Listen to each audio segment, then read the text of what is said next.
माननीय doctor तुल्या action का स्वागत करते हुए अत्यंत प्रसन्नता हो रही है। वे हमारी सम्मानित अतिथि के रूप में भारत की आधिकारिक यात्रा पर आई है। यह हमारे लिए खुशी की बात है कि डॉक्टर एक्शन बजट सत्र को देखने के लिए यहाँ उपस्थित है। माननीय डॉक्टर तुल्या एक्शन शुक्रवार दिनांक 19 जुलाई 2024 को भारत पहुंची। उन्होंने 21 जुलाई 2024 को आगरा का भ्रमण किया और इस समय वह विशेष बॉक्स में आसीन है। हम भारत में उनके सुखद और सफल प्रवास की कामना करते हैं। हम अंतर संसदीय संघ के प्रेसिडेंट के रूप में उनकी भूमिका के लिए सफलता की भी कामना करते हैं। उनके माध्यम से हम तंजानिया गणराज्य की संसद के सदस्यों, तंजानिया की सरकार तथा वहाँ की मित्र जनता को बधाई और शुभकामनाएं देते हैं। माननीय सदस्यगण, जैसा कि आपको समाचार भाग 2 के माध्यम से पहले ही सूचित किया जा चुका है कि माननीय वित्त मंत्री जी के बजट भाषण की प्रतियां हार्ड कॉपी के रूप में उपलब्ध कराई जाएगी। अतः बजट प्रस्तुत हो जाने के पश्चात माननीय सदस्य कृपया बजट भाषण की अपनी अपनी प्रति प्रकाशन काउंटर से प्राप्त कर लें।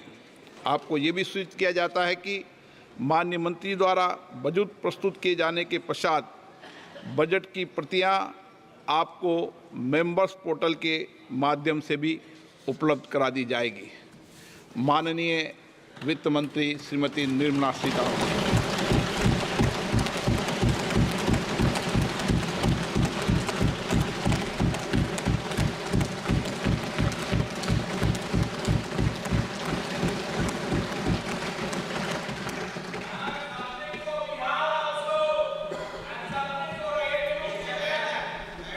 Honorable Speaker, I present the budget for 24-25.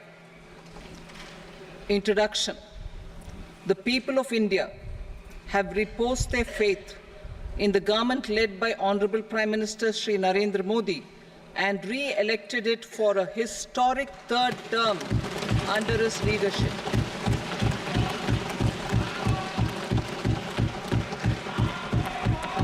We are grateful for their support, faith, and trust in our policies.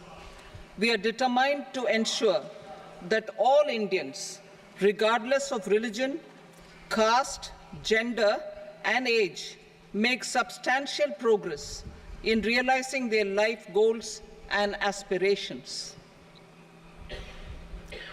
Global context. The global economy, while performing better than expected, is still in the grip of policy uncertainties.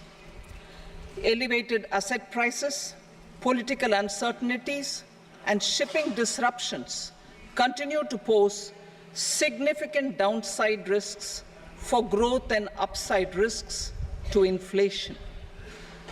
In this context, India's economic growth continues to be the shining exception and will remain so in the years ahead.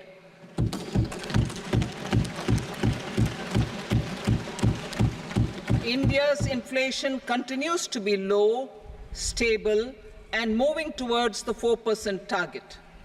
Core inflation, that is non-food and non-fuel, currently is 3.1%. Steps are being taken to ensure supplies of perishable goods reach markets adequately. Interim budget.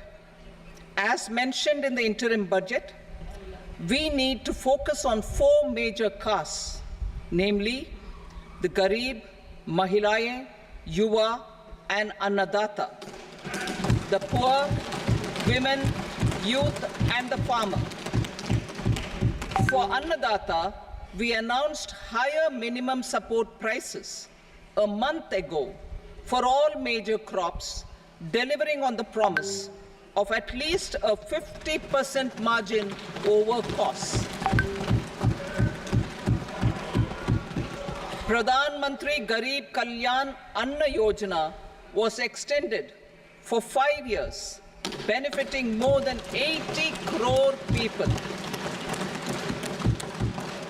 Administrative actions for approval and implementation of various schemes announced in the interim budget are well underway. The required allocations have been made.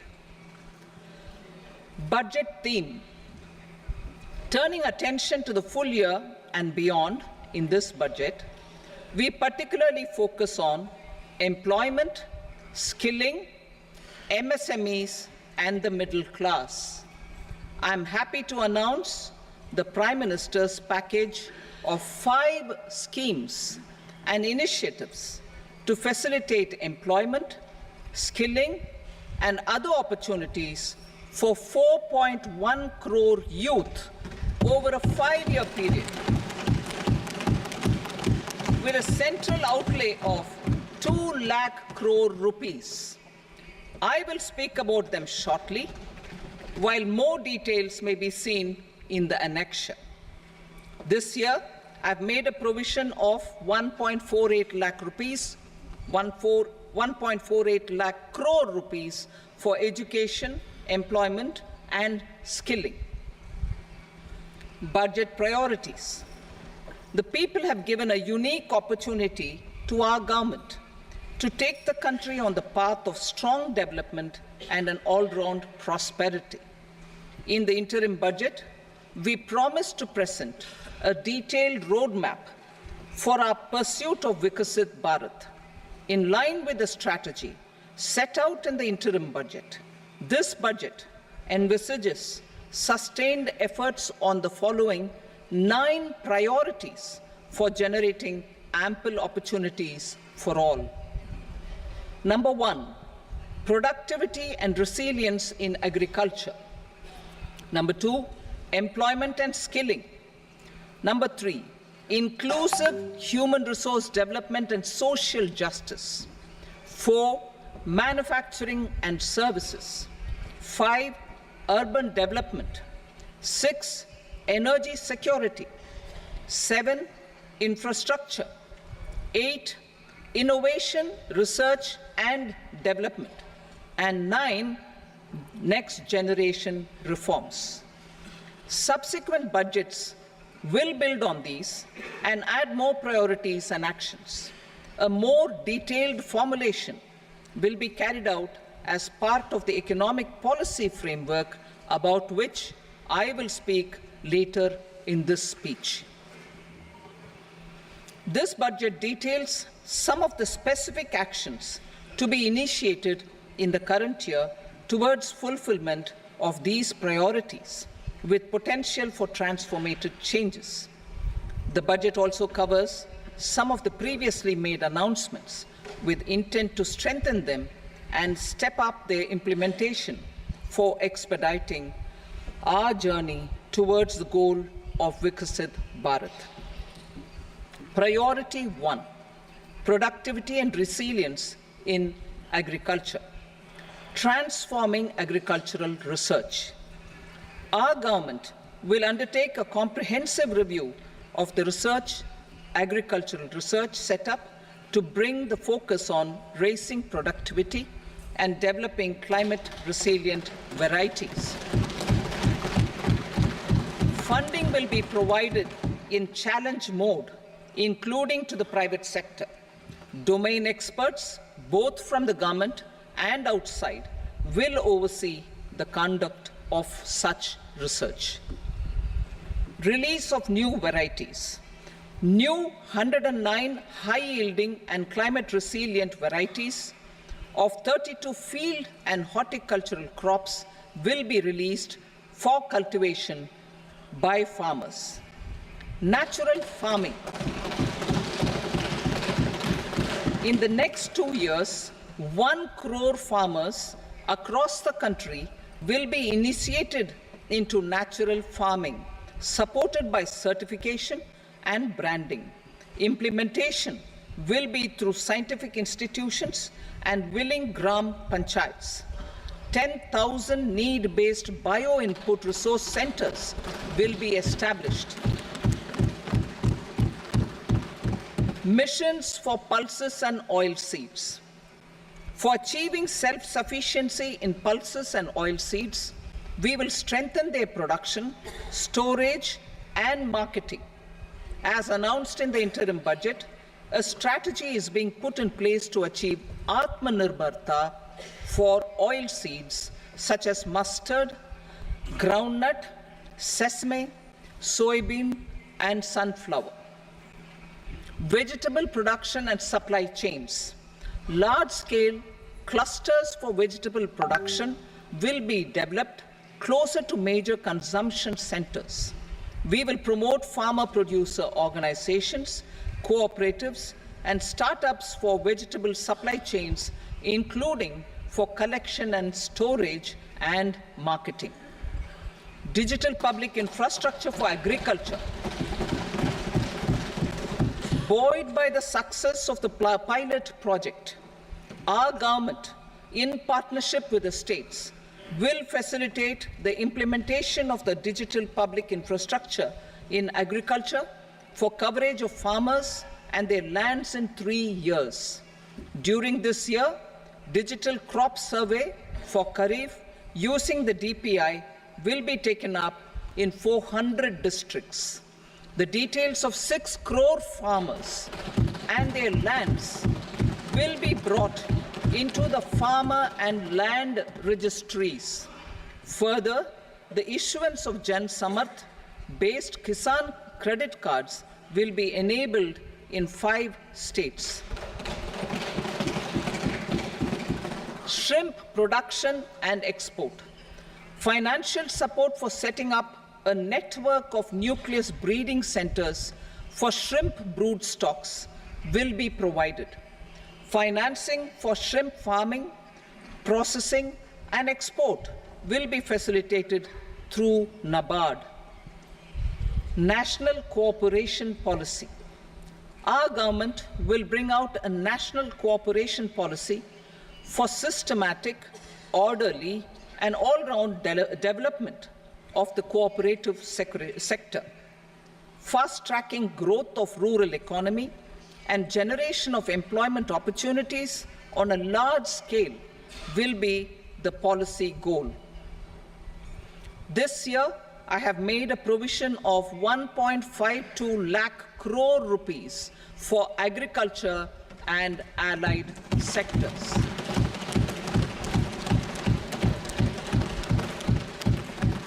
Priority 2, employment and skilling. Employment-linked incentive.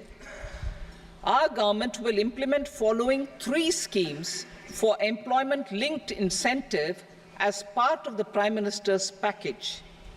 These will be based on enrollment in the EPFO and focus on recognition of first-time employees and support to employees and employers.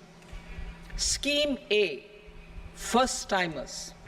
This scheme will provide 1 month wage to all persons newly entering the workforce in all formal sectors.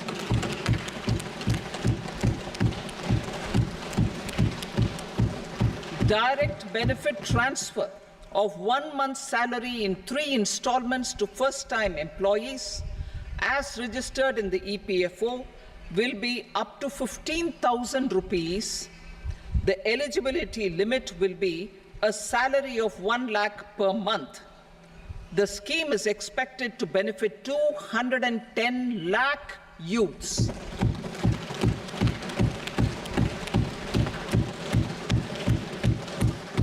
Scheme B, job creation in manufacturing.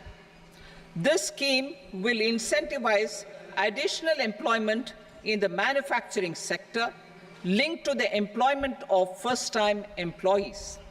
An incentive will be provided at specified scale directly both to the employee and the employer with respect to the EPFO contribution in the first 4 years of employment. The scheme is expected to benefit 30 lakh youth entering employment and their employers.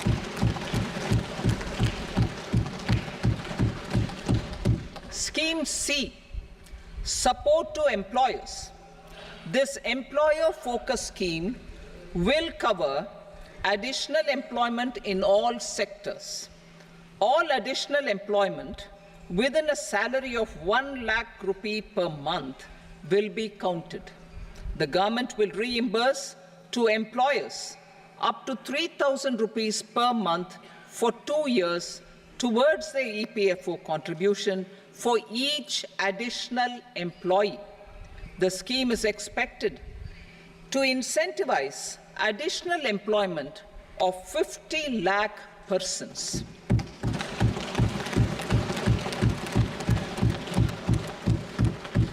Participation of women in the workforce. We will facilitate higher participation of women in the workforce through setting up of working women hostels in collaboration with industry and establishing creches. In addition, the partnership will seek to organize women-specific skilling programs and promotion of market access for women SHG enterprises. Skilling program. I'm happy to announce a new centrally sponsored scheme as the fourth scheme under the Prime Minister's package for skilling in collaboration with state governments and industry. 20 lakh youth will be skilled over a 5-year period.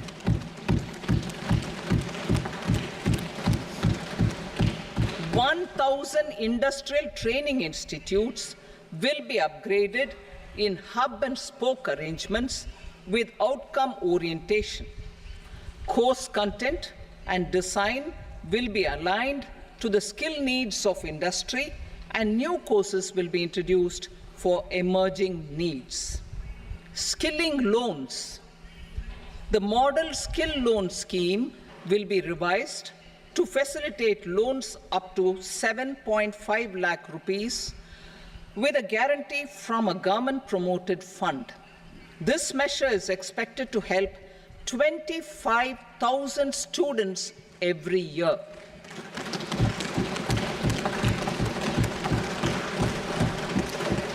Education loans.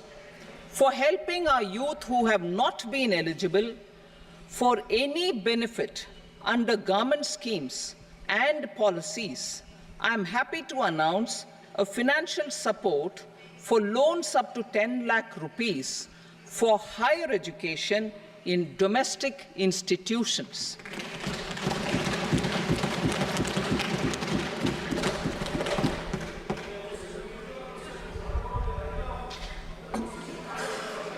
E-vouchers for this purpose. E-vouchers for this purpose will be given directly to 1 lakh students every year for annual interest subvention of 3% of the loan amount. Priority 3, inclusive human resource development and social justice. Saturation approach. Our government is committed to all-round, all-pervasive and all-inclusive development of people, particularly farmers, youth, women, and the poor.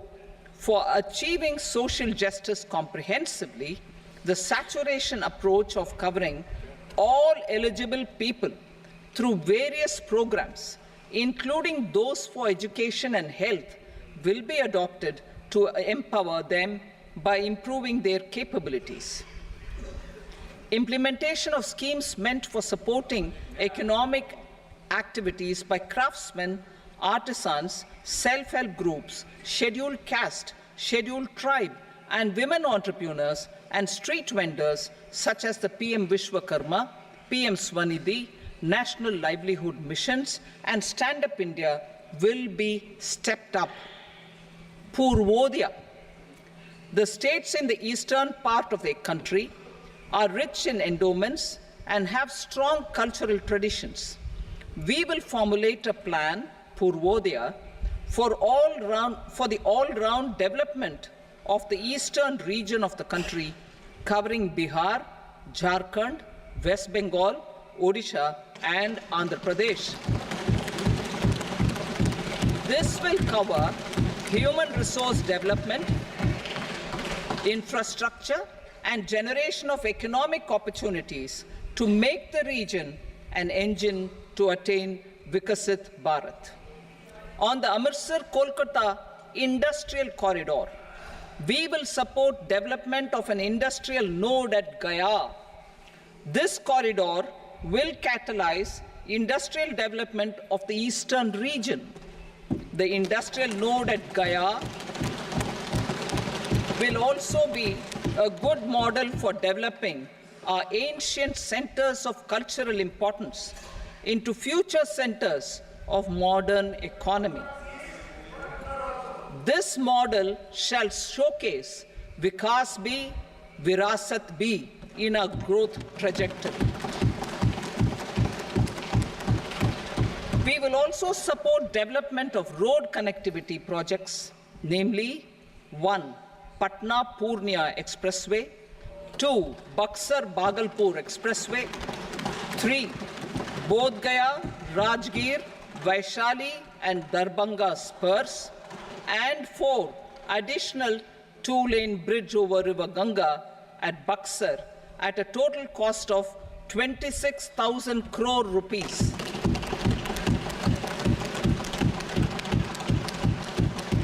Power projects, including setting up of a new 2,400 megawatt power plant at Pir Painti, will be taken up at a cost of 21,400 crore rupees. New airports, medical colleges, and sports infrastructure in Bihar will be constructed. An additional allocation to support capital investments will be provided. The requests of Bihar government for external assistance from multilateral development banks will be expedited.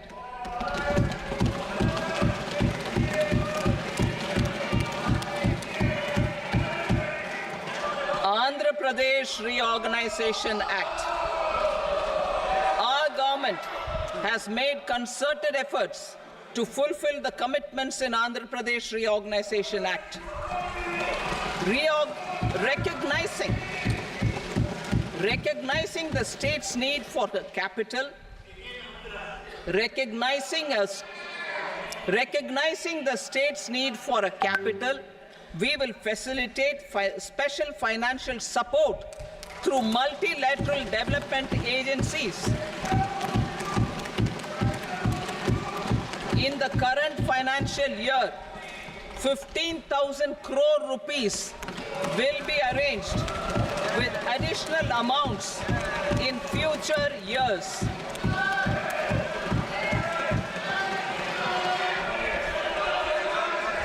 Our government is fully committed to financing and early completion of the Polavaram irrigation project, which is the lifeline for Andhra Pradesh and its farmers. This will facilitate our country's food security as well. Under the Andhra Pradesh Reorganization Act, for promoting industrial development, funds will be provided for essential infrastructure such as water, power, railways, and roads. In Kopparthi node on the Visakhapatnam-Chennai Industrial Corridor and Varavakal node on the Hyderabad-Bengaluru Industrial Corridor. An additional allocation will be provided this year towards capital investment for economic growth.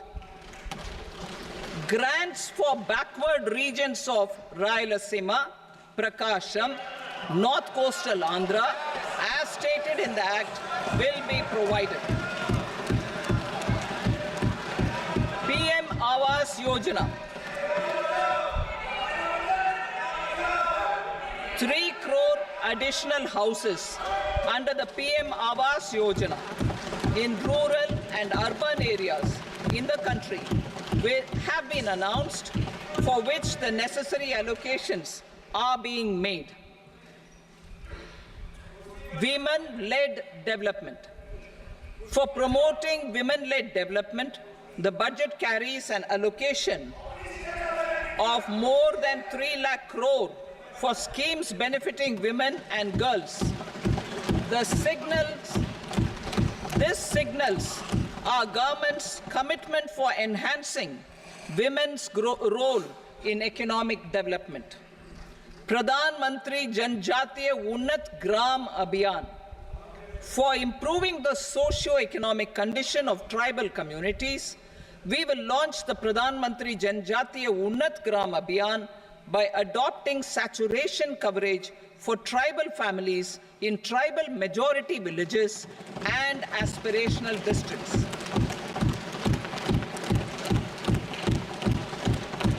This will cover 63,000 villages, benefiting 5 crore tribal people.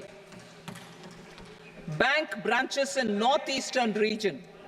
More than 100 branches of India Post Payment Bank will be set up in the northeast region to expand the banking services. This year, I have made a provision of 2.66 lakh crore rupees for rural development, including rural infrastructure. Priority 4, manufacturing and services, support for promotion of MSMEs. This budget provides special attention to MSMEs and manufacturing, particularly labor-intensive manufacturing. We have formulated a package covering financing, regulatory changes, and technology support for MSMEs to help them grow and also compete globally, as mentioned in the interim budget. I am happy to announce the following specific measures. Credit guarantee scheme for MSMEs in the manufacturing sector. For facilitating term loans to MSMEs for purchase of machinery and equipment without collateral or third-party guarantee, a credit guarantee scheme will be introduced. The scheme will operate on pooling of credit risks of such MSMEs. A separately constituted self-financing guarantee fund will provide to each applicant guarantee cover up to 100 crore rupees, while the loan amount may be larger. The borrower will have to provide an upfront guarantee fee and an annual guarantee fee on the reducing loan balance. New assessment model for MSME credit. Public sector banks will build their own in-house capability to assess MSMEs for credit instead of relying on external assessment.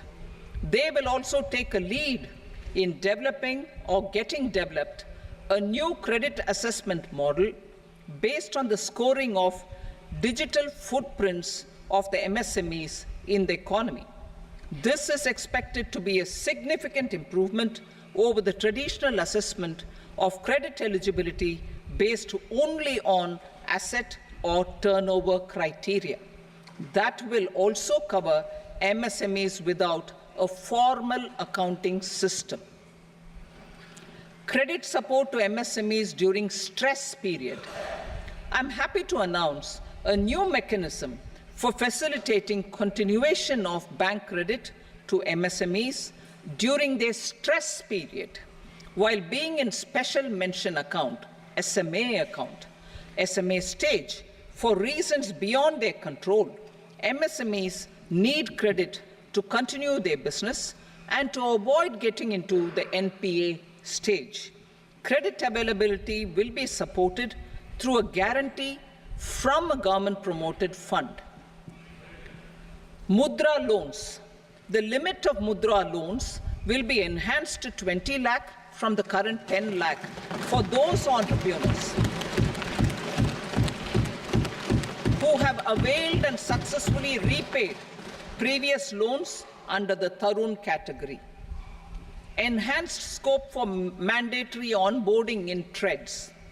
For facilitating MSMEs to unlock their working capital by converting their trade receivables into cash, I propose to reduce the turnover threshold of buyers for mandatory onboarding on the trades platform from rupees 500 crore to 250 crore rupees. This measure will bring 22 more CPSCs and 7,000 more companies onto the platform.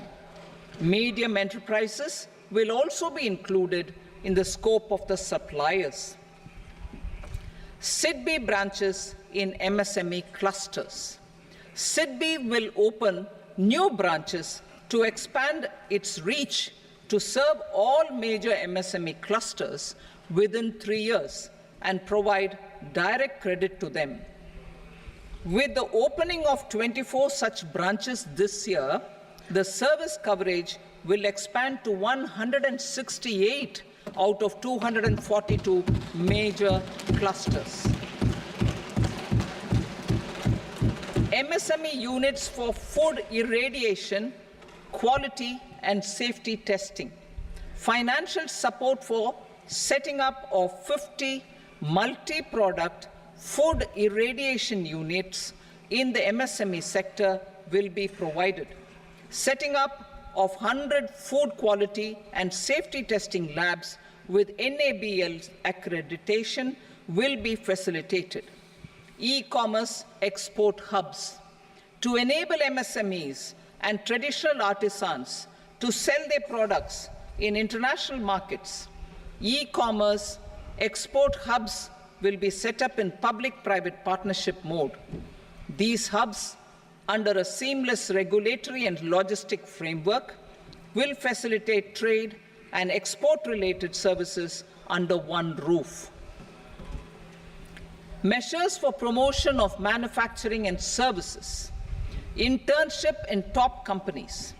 As the fifth scheme under Prime Minister's package, our government will launch a comprehensive scheme for providing internship opportunities in 500 top companies to 1 crore youth in 5 years. They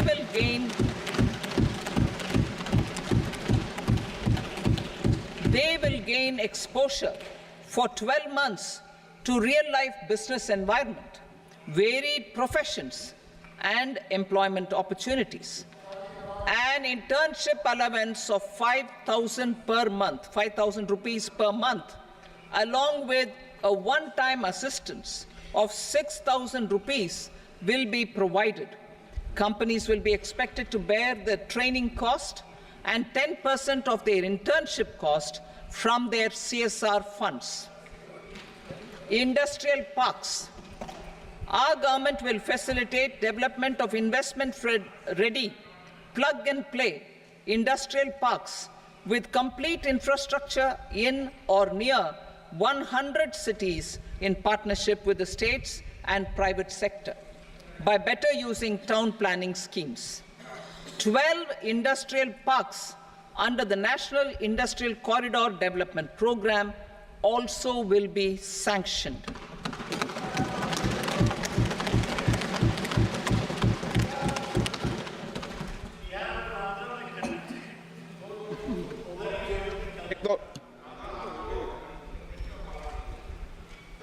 Veggie paper, no. Please, Patty.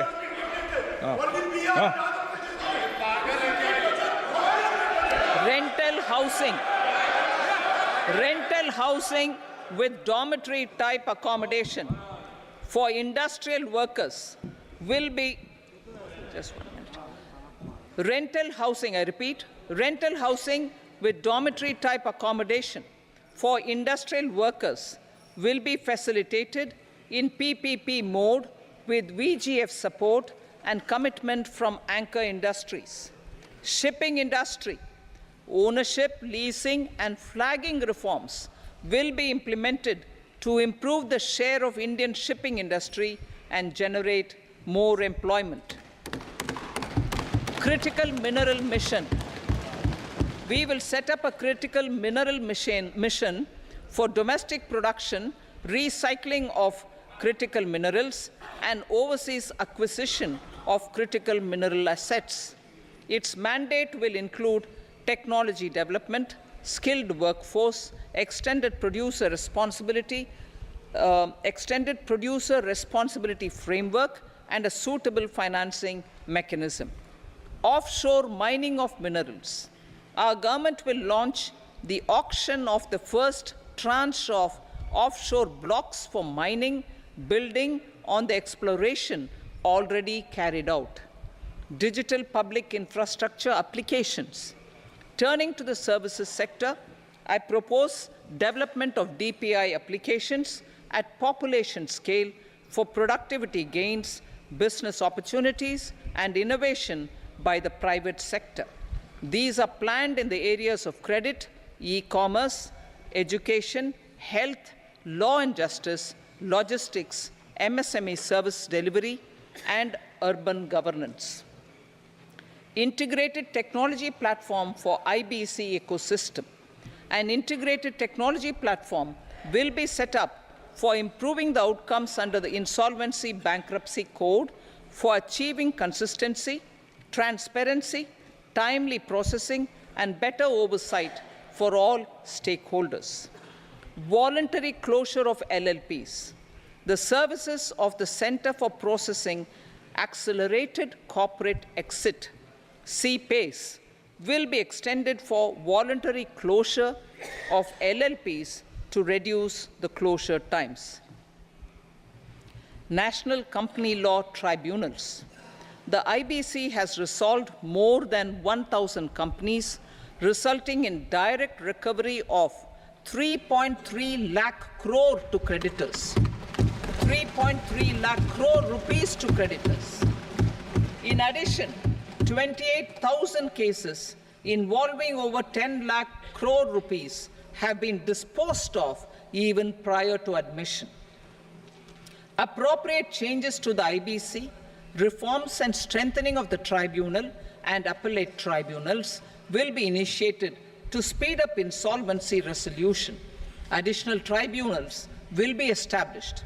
Out of those, some will be notified to decide cases exclusively under the Companies Act.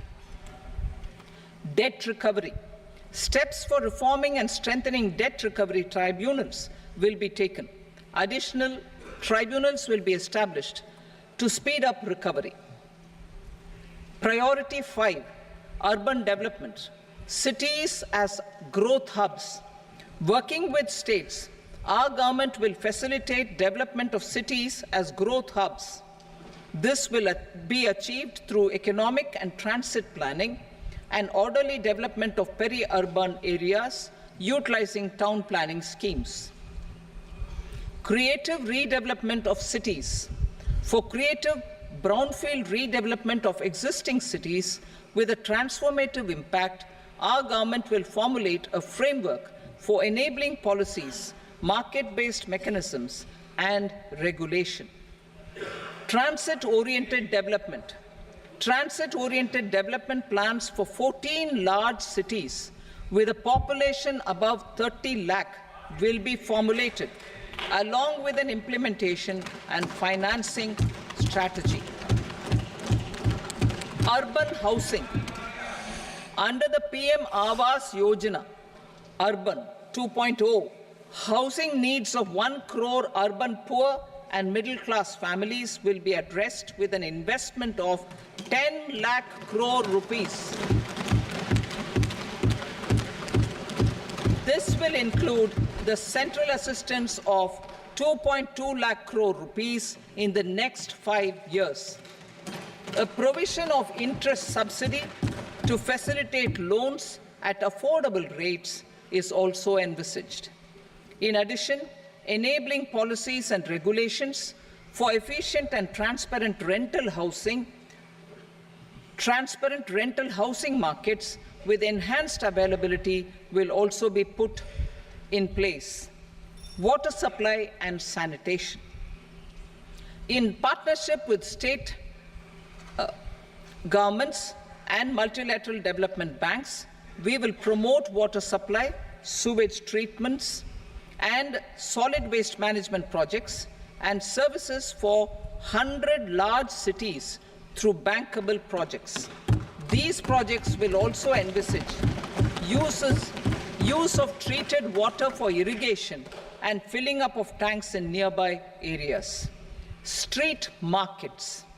Building on the success of PM Swanidhi's scheme in transforming the lives of street vendors, our government envisions a scheme to support each year, over the next 5 years, the development of 100 weekly hearts or street food hubs in select cities.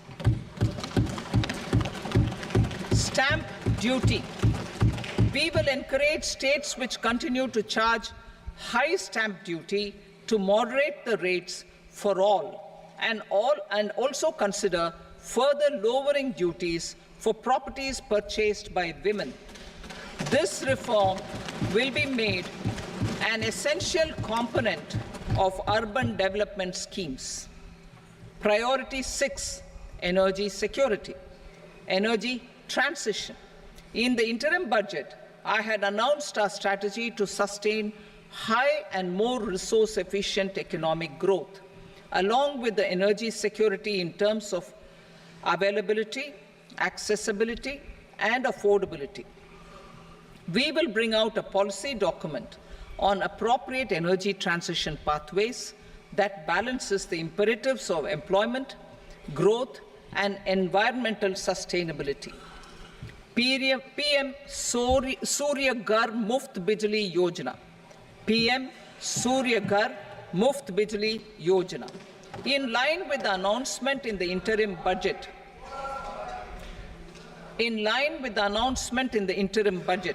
PM Surya Ghar Muft Bijli Yojana has been launched to install rooftop solar plants to enable 1 crore households obtain free electricity up to 300 units every month. The scheme has generated remarkable response with more than 1.28 crore registrations and 14 lakh applications, and we will further encourage it. Pumped storage policy. A policy for promoting pumped storage projects will be brought out for electricity storage and facilitating smooth integration of the growing share of renewable energy with its variable and intermittent nature in the overall energy mix. Research and development of small and modular nuclear reactors. Nuclear energy is expected to form a very significant part of the energy mix for Vikasit Bharat. Towards that pursuit, our government will partner with the private sector for 1. Setting up Bharat Small Reactors, 2. Research and development of Bharat Small Modular Reactor, and 3. Research and development of newer technologies for nuclear energy. The R&D funding announced in the interim budget will be made available for this sector also. Advanced ultra supercritical thermal power plants. The development of indigenous technology for advanced ultra supercritical thermal power plants with much higher efficiency has been completed. A joint venture between NTPC and BHEL will set up a full-scale 800 megawatt commercial plant using AUSC technology. The government will provide the required fiscal support. Moving forward, development of indigenous capacity for the production of high-grade steel and other advanced metallurgy materials for these plants will result in strong spin-off benefits for the economy. Roadmap for hard-to-abate industries. a roadmap for moving the hard-to-abate industries from energy efficiency targets to emission targets will be formulated. Appropriate regulations for transition of these industries from the current perform, achieve, and trade mode to Indian carbon market mode will be put in place. Support to traditional micro and small industries.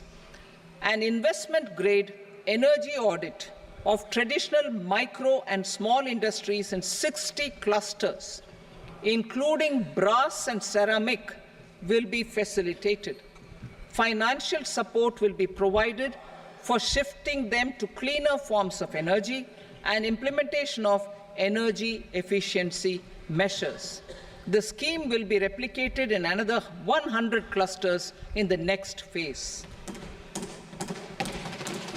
Priority 7, infrastructure investment by central government. Significant investment the central government has made over the years in building and improving infrastructure has had a strong multiplier effect on the economy.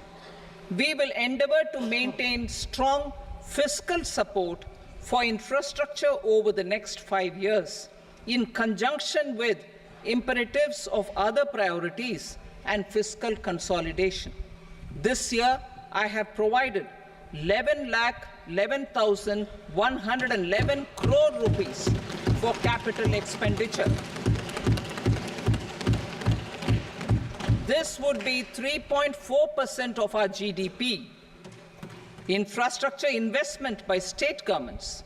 We will encourage states to provide support of similar scale for infrastructure, subject to their development priorities. A provision of 1.5 lakh crore rupees for long-term interest-free loans have been made this year also to support the states in their resource allocation. Private investment in infrastructure. Investment in infrastructure by private sector will be promoted through viability gap funding and enabling policies and regulations. A market-based financing framework will be brought out.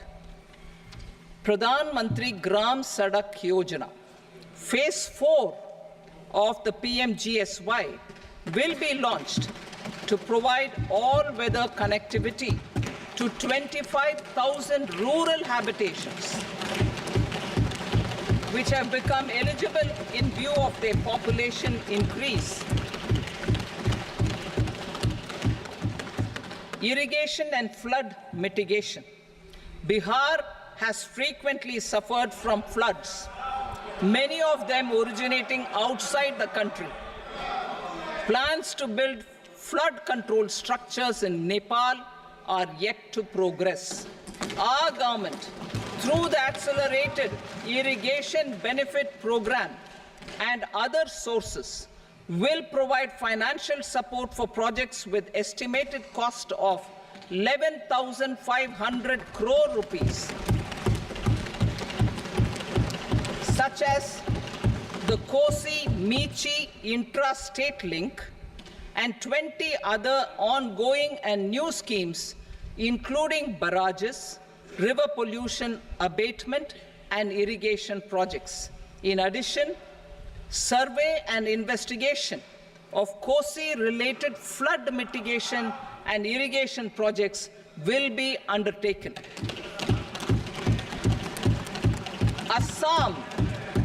Assam grapples with floods every year by the Brahmaputra River and its tributaries originating outside India.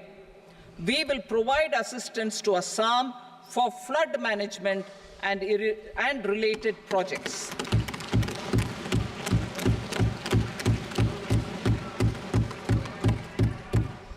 Himachal Pradesh suffered extensive losses due to floods last year. Our government will provide assistance to the state for reconstruction and rehabilitation through multilateral development assistance.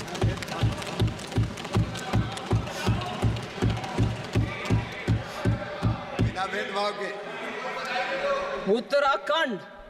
Uttarakhand too suffered losses due to cloudbursts and massive landslides. We will provide assistance to the state. Recently, Sikkim witnessed devastating flash floods and landslides that wreaked havoc across the state. Our government will provide assistance to the state. Tourism has always been a part of our civilization. Our efforts in positioning India as a global tourist destination will also create jobs, stimulate investments, and unlock economic opportunities for other sectors. In addition to the measures outlined in the interim budget, I propose the following measures. Vishnupad Temple at Gaya and Mahabodhi Temple at Bodh Gaya in Bihar are of immense spiritual significance.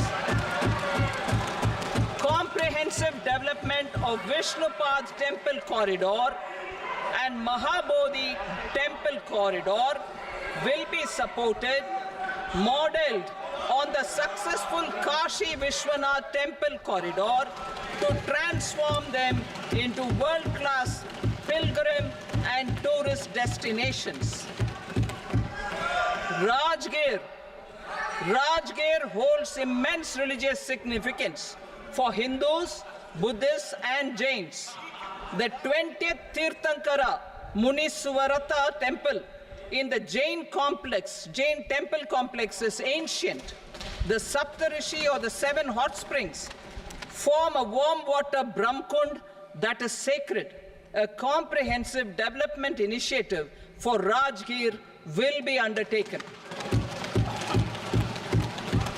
Our government will support the development of Nalanda as a tourist center, besides reviving Nalanda University to its glorious stature.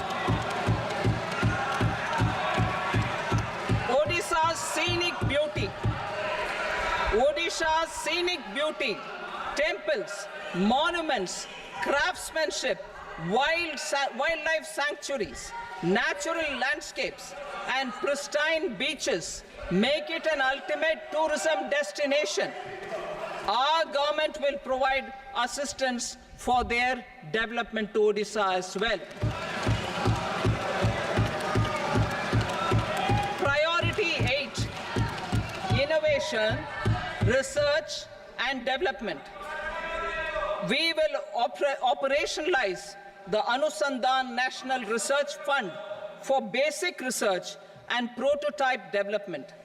Further, we will set up a mechanism for spurring private sector-driven research and innovation at commercial scale with a financing pool of 1 lakh crore rupees in line with the announcement in the interim budget.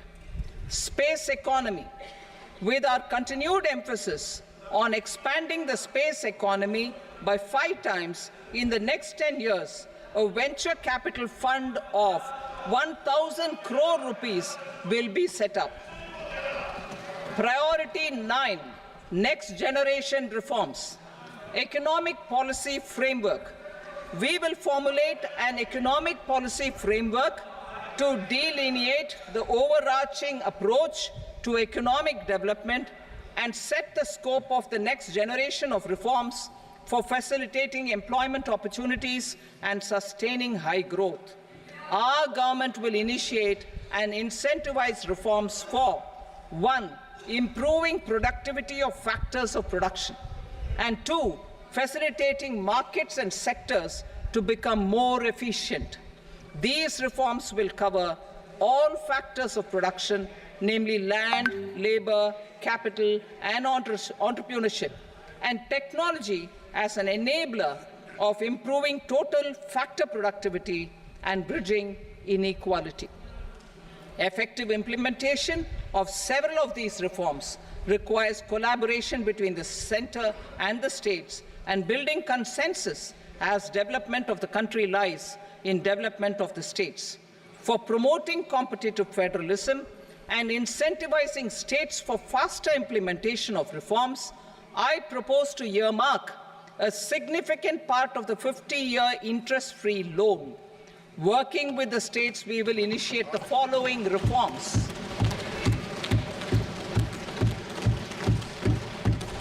Land-related reforms and actions, both in the rural and urban areas, will cover land administration, will cover 1. Land administration, planning and management, and 2.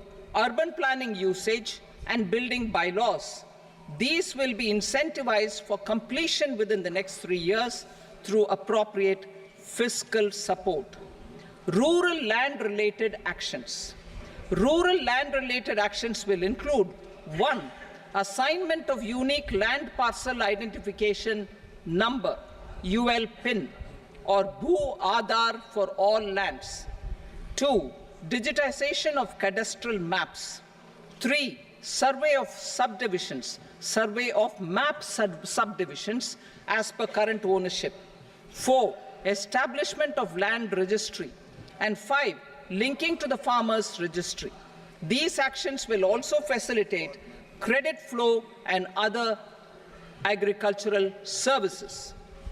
Urban land-related actions. Land records in urban areas will be digitized with GIS mapping. An IT-based system for property record administration, updating, and tax administration will be established. These will also facilitate improving the financial position of urban local bodies. Labor-related reforms. Services to labor. Our government will facilitate the provision of a wide array of services to labor, including those for employment and skilling. A comprehensive integration of e-Shram portal with other portals will facilitate such one-stop solution. Open architecture databases for the rapidly changing labor market, skill requirements, and available job roles, and a mechanism to connect job aspirants with potential employers and skill providers will be covered in these services. Shram Suvidha and Samadhan portal. Shram Suvidha and Samadhan portal will be revamped to enhance ease of compliance for industry and trade. Capital and entrepreneurship related reforms, financial sector vision and strategy. For meeting financing needs of the economy, our government will bring out a financial sector vision and strategy document to prepare the sector in terms of size, capacity, and skills. This will set the agenda for the next 5 years and guide the work of the government, regulators, financial institutions, and market participants. Taxonomy for climate finance.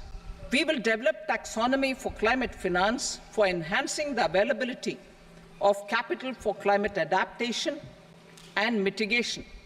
This will support achievement of the country's climate commitments and green transition.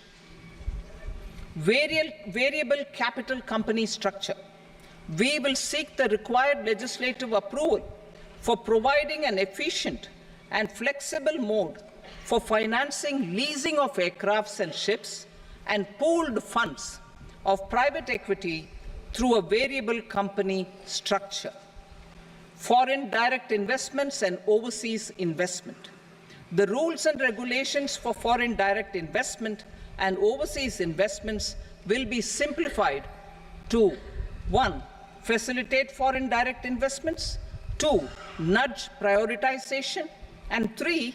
Promote opportunities for using Indian rupee as a currency for overseas investment. NPS Vatsalya.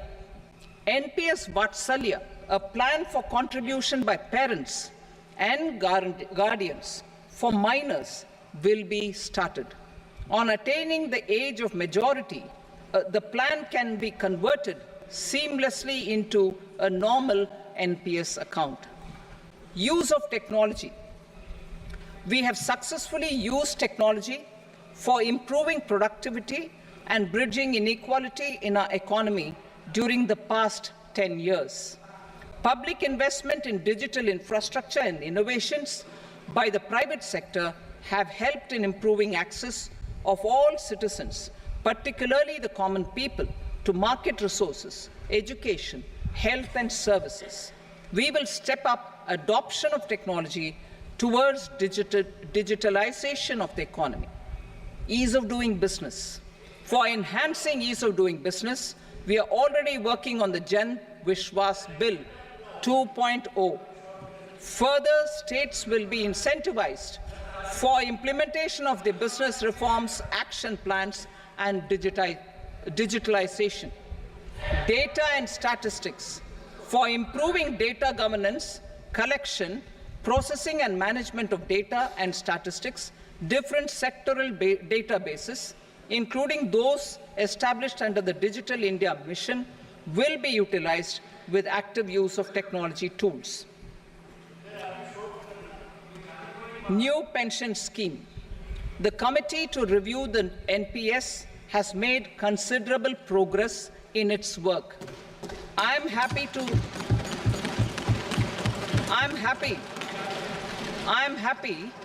that the staff side of the National Council of the Joint Consultative Machinery for Central Government Employees has taken a constructive approach.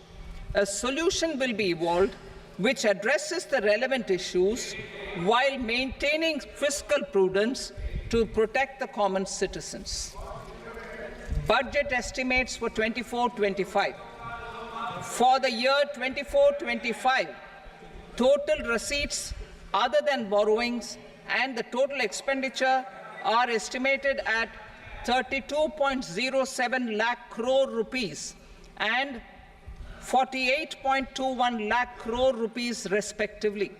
The net tax receipts are estimated at 25.83 lakh crore rupees.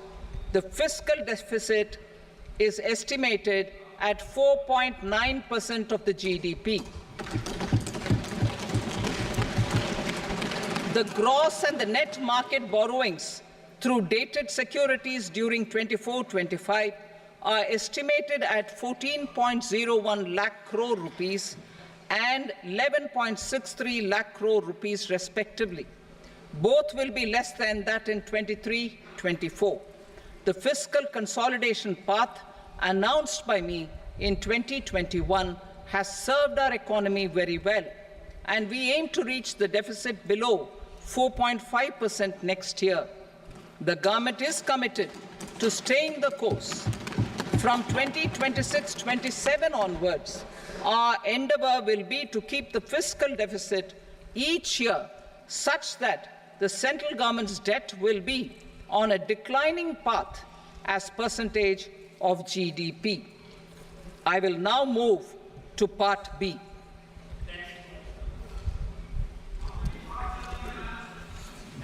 Indirect taxes.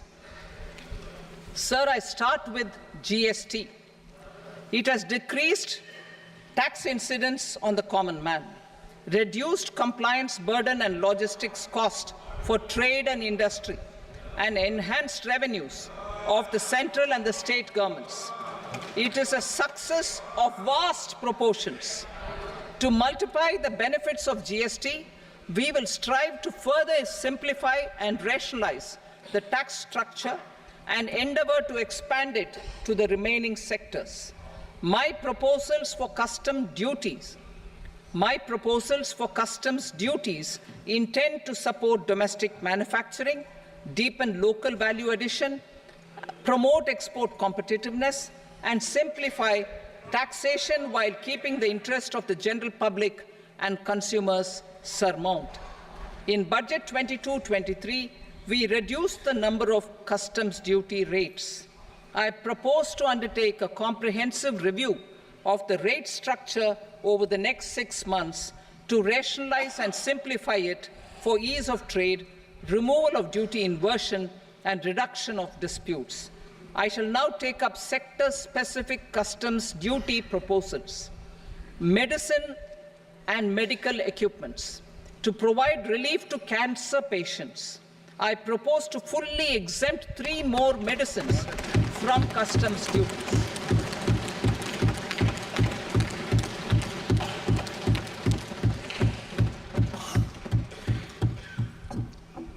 I also propose changes in the BCD on X-ray tubes and flat panel detectors for use in medical X-ray machines under the phased manufacturing program so as to synchronize them with the domestic capacity addition.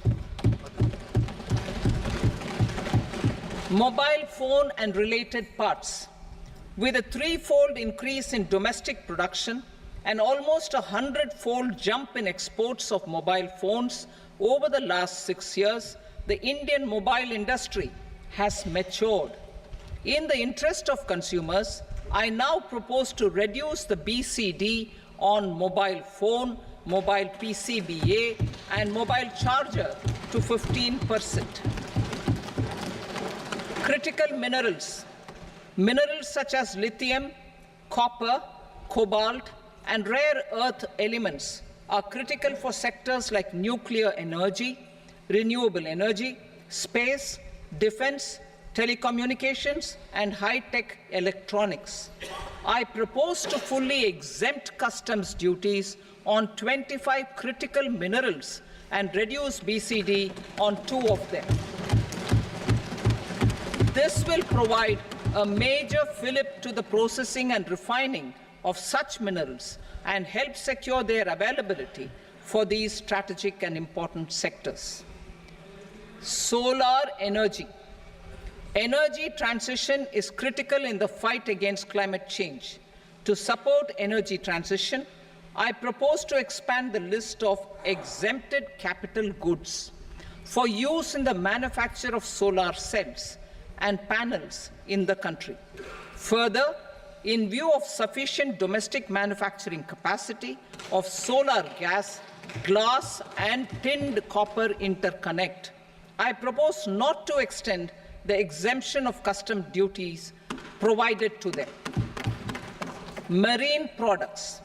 India's seafood exports in the last financial year touched an all-time high of more than 60,000 crores of rupees. Frozen shrimp accounted for about 2/3 of these exports.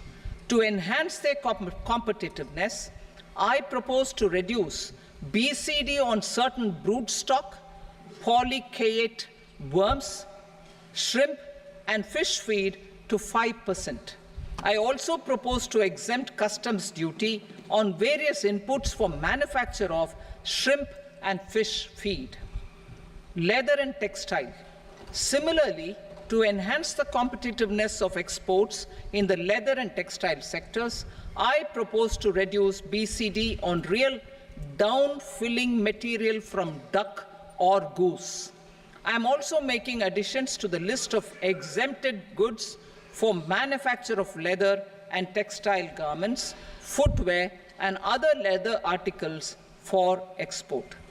To rectify inversion in duty, I propose to reduce BCD subject to conditions on methylene diphenyl diisocyanate, MDI, for manufacture of spandex yarn from 7.5 to 5%.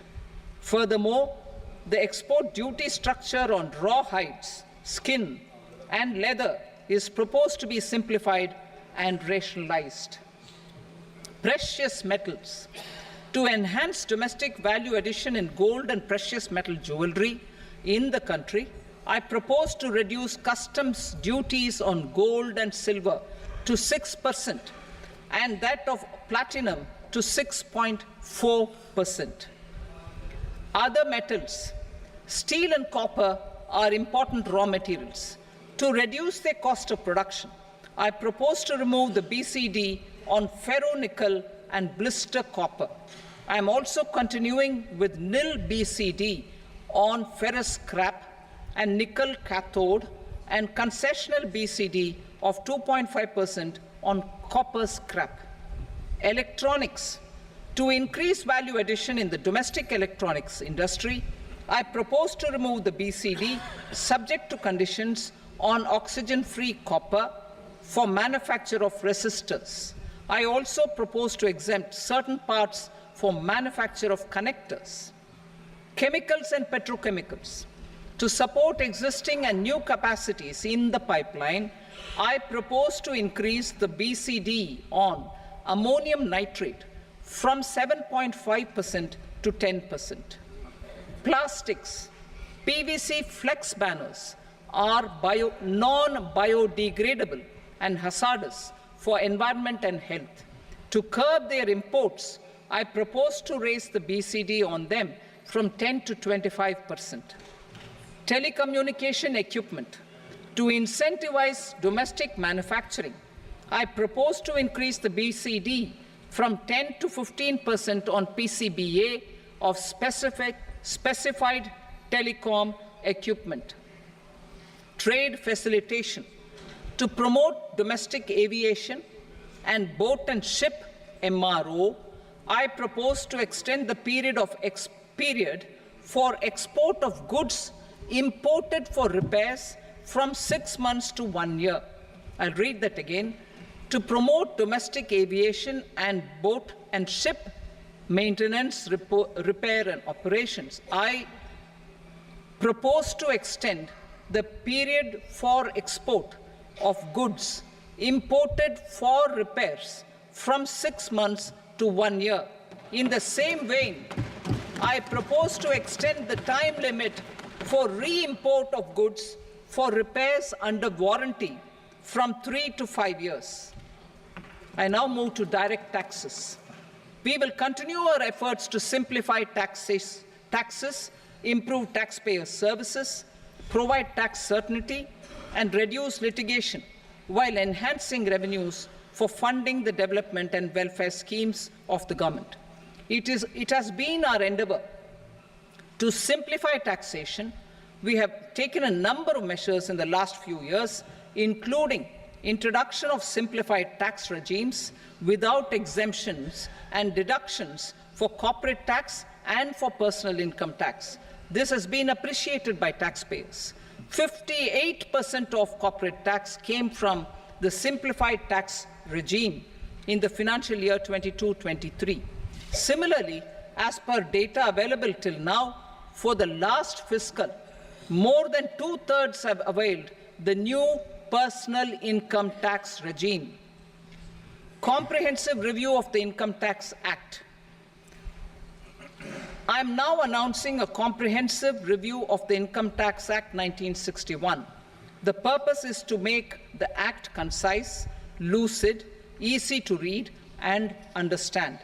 This will reduce disputes and litigation, thereby providing tax certainty to the taxpayers.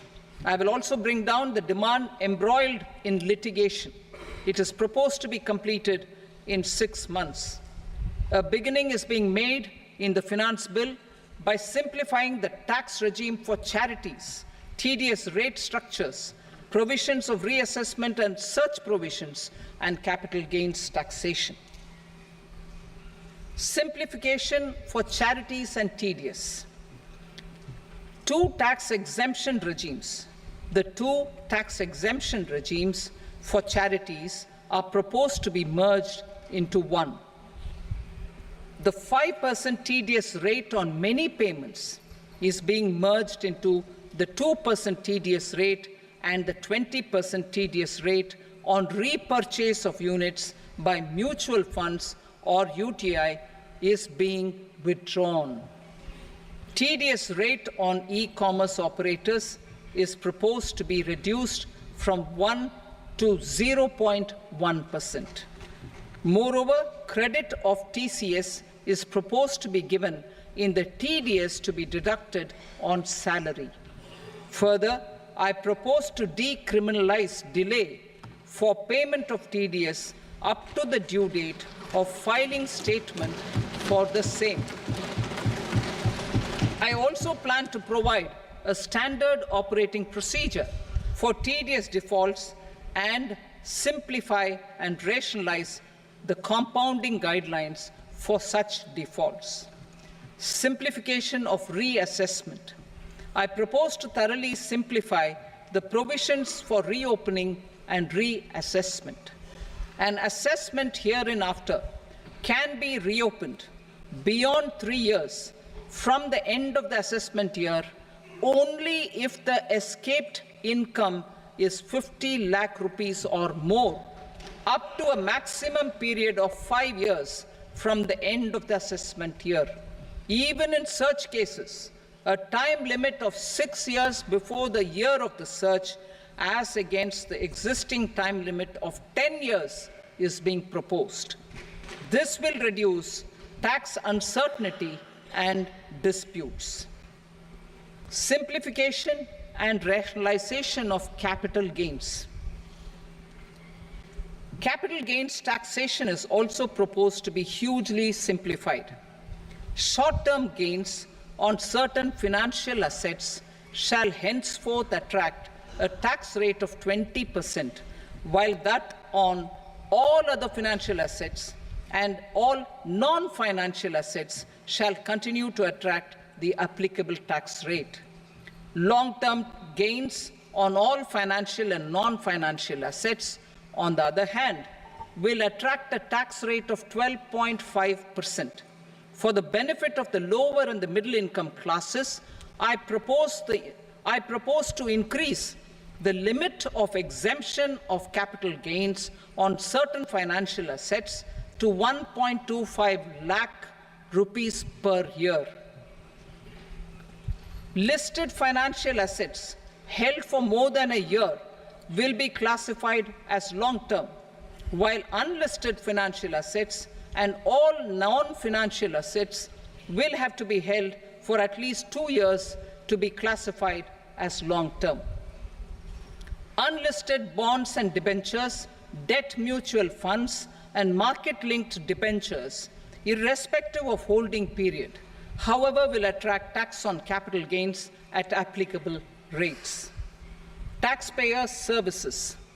All the major taxpayer services under GST and most services under customs and income tax have been digitalized. All remaining services of customs and income tax, including rectification and order giving effect to appellate orders, shall be digitalized and made paperless over the next 2 years. Litigation and appeals. While our concerted efforts to reduce pendency of appeals at various appellate fora are beginning to show good results, it will continue to engage our highest attention.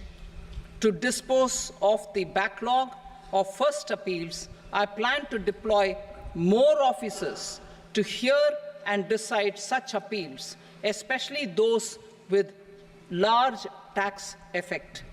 For resolution of certain income tax disputes pending an appeal, I am also proposing Vivad Se Vishwas Scheme 2024.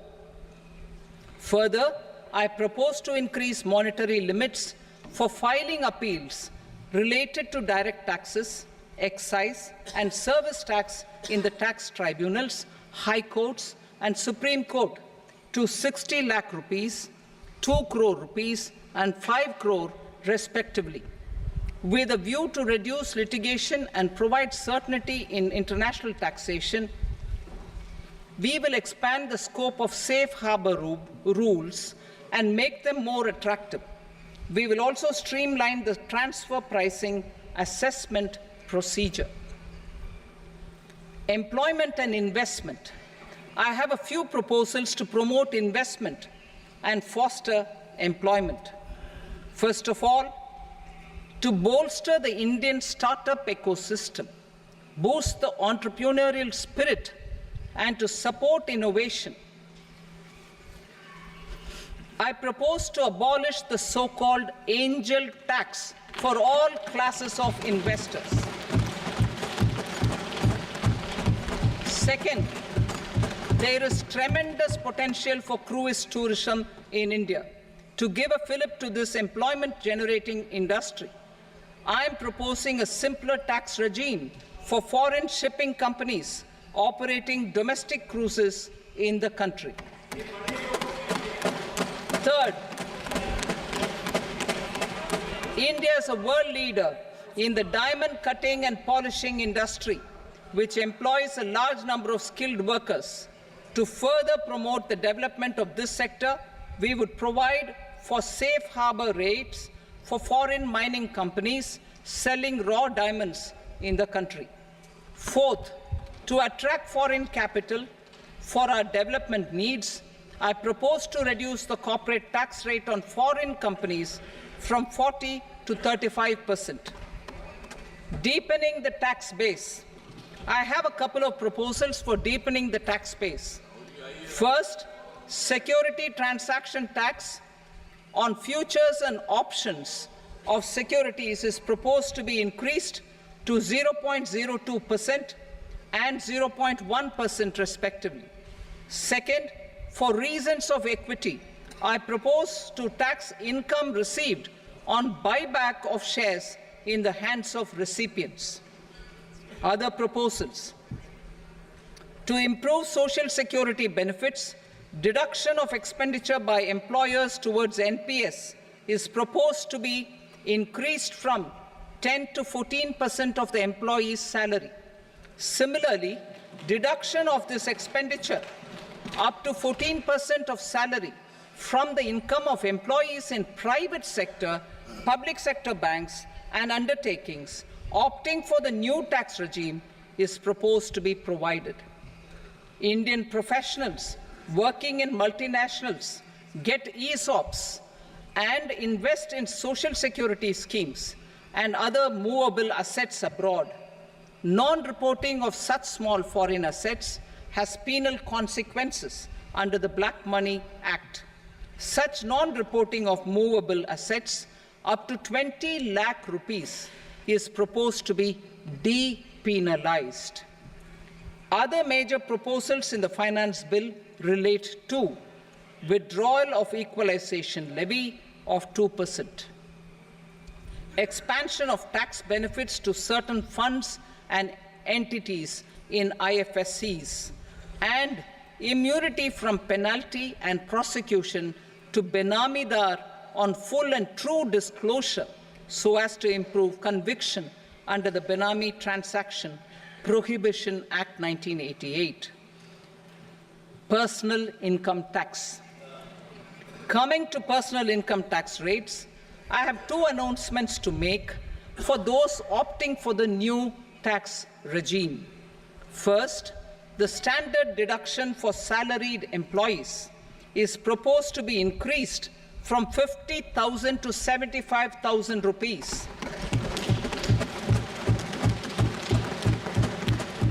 Similarly, deduction on family pension for pensioners is proposed to be enhanced from 15,000 to 25,000 rupees. This will provide relief to about 4 crore salaried individuals and pensioners.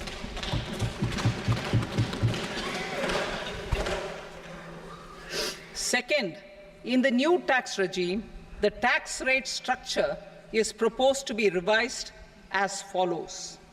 0 to 3 lakh rupees, nil. 3 to 7 lakh rupees, 5%. 7 to 10 lakh rupees, 10%. 10 to 12 lakh rupees, 15%. 12 to 15 lakh rupees, 20%. And above 15 lakh rupees, 30%. As a result of these changes, a salaried employee in the new tax regime stands to save up to 17,500 rupees in income tax.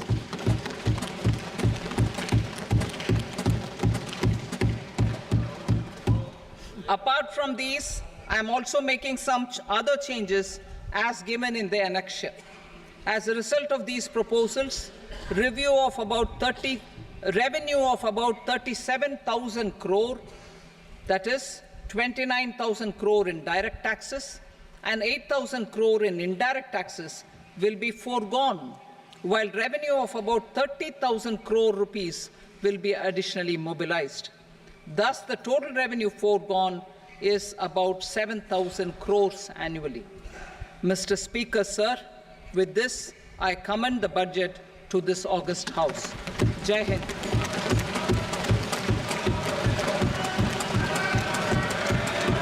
Item number 2. Item number 2.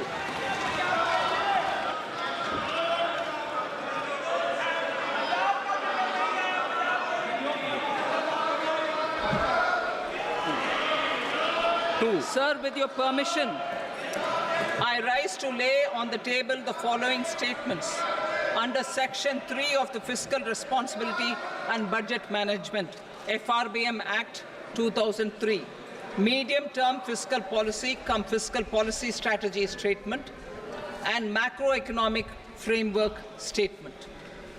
Item number 3. Sir, with your permission, I rise to move for leave to introduce the Finance Number 2 Bill 2024. प्रश्न ये कि विधेयक को पूरा स्थापित करने की अनुमति प्रदान की जाए। जो सदस्य इसके पक्ष में हाँ कहें, जो सदस्य विरोध में ना कहें। मेरे विचार में निर्णय हाँ वालों के पक्ष में अनुमति प्रदान की जाती है। माननीय मंत्री जी, अब विधेयक पूरा स्थापित करें। Sir, I introduce the bill. Item number 4. The Union Territory of Jammu and Kashmir budget. Sir, I rise to present a statement, Hindi and English versions, of the estimated receipts and expenditure of the Union Territory of Jammu and Kashmir for the year 24-25. सभा की कार्रवाई कल बुधवार दिनांक 24 जुलाई 2024 को प्राप्त 11 बजे तक के लिए स्थगित की जाती है।